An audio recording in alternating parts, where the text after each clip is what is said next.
First, it was CHOP in Seattle. What an embarrassment. Now, protesters in Portland setting up their own autonomous zone overnight.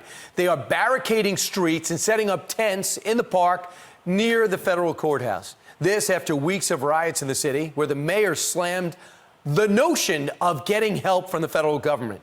Here to discuss this is acting CBP Commissioner Mark Morgan. Mark, you got a law enforcement background. You got a big job now. I've had big jobs before. How are you supposed to help in a city that needs it, that declares they don't want it? Yeah, Brian, this is one of the frustrated elements. Look, I've been doing this for several decades, and I don't understand it. And these are not protesters. When you're talking about what's going on in Portland, for example, these are criminals. These are individuals that are planning, organizing with premeditation to destroy federal property and harm federal officers and agents. They are coming every single night for the past 2 weeks armed with weapons, with rocks, with hammers. They're putting nails in plywood to intentionally harm. I could go on with the list of weapons, and every single night for the past several weeks, they've done just that. They've attacked the building and intentionally harmed law enforcement officers. Those are criminals. Those aren't protesters. So we got the homeless people setting up huge tent cities in Minneapolis, and now we had the Seattle CHOP zone, an embarrassment to the country, which ended horribly for those people there. Did not represent the black African Americans in the community. And now you have it happening again. So what role do federal officials have if the president makes the announcement next week? If the police don't want them there and the mayor doesn't want them there, could you be clashing with local law enforcement?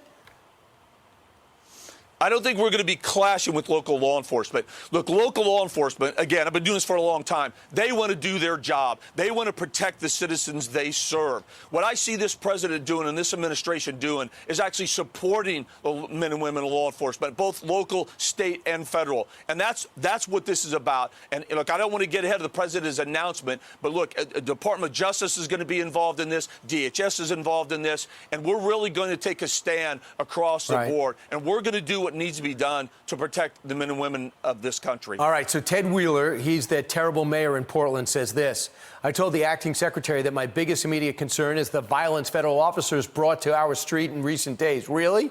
And the life-threatening tactics his agents used. We do not need or want their help. Excuse me, are those the officers that took a 2x4 to the head over the weekend?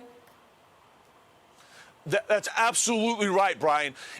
I'm actually proud of the men and women that are the federal agents and officers in Portland. They've actually showed extreme restraint. They have been attacked night after night by criminals. They are not protesters. What the mayor is saying is simply outrageous, and it's factually inaccurate. If you look at the facts, they were there actually the first night inside. Those criminals actually attacked the building, broke down windows, broke down doors. That's the fact, and they assaulted federal agents and officers every single night. Talked to a couple of police commissioners, and they say that these guys have earpieces.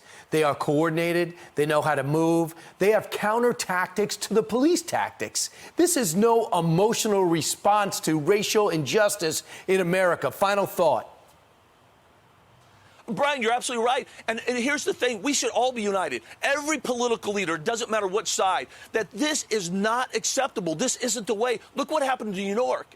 I mean, someone with a weapon intentionally ran towards a police officer with the intent to seriously harm them. And they did. Where is everybody, every political leader in this country saying that is wrong, it's got to stop. Let's get together, have meaningful dialogue to make the changes we need to. But this is not the way. Where are they, Brian? And Mark, it doesn't surprise you, I imagine, that the president did something that hasn't been done in about 20 years, got the endorsement of a major law enforcement agency. I don't want to get you into politics, but as a guy who grew up in law enforcement in your entire career, it probably doesn't surprise you.